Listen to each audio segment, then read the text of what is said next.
सुलगन में सुलगन में करा के ले जगवन महाराजा जी सुलगन में करा के ले जगवन महाराजा जी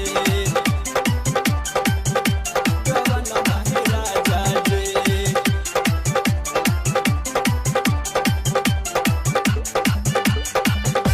सुलगन में करा के ले जगवन महाराजा जी जगवन महाराजा जी आहे बनल बारहे रजो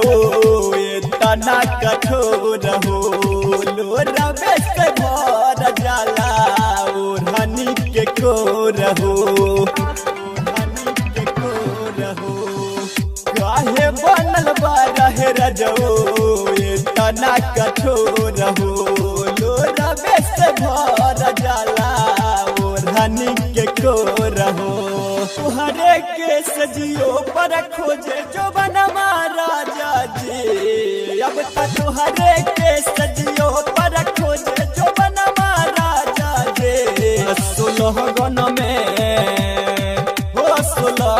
में करा के ले जगवन महाराजा जी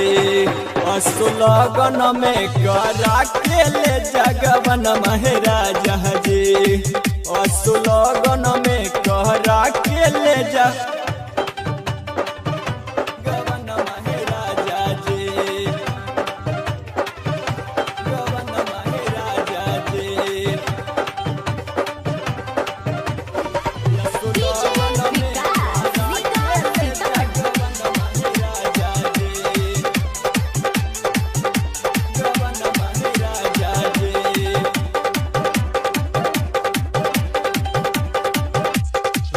कैसी रौसन रजो मानिला कहना भला भला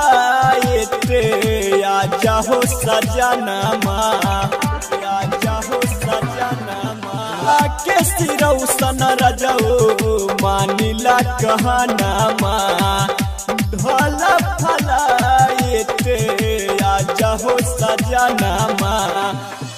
अब तक तोहरा बिना लागत नहीं खे मन महाराजा जी अब तक तोहरा बिना लागत नहीं खे मन महाराजा जी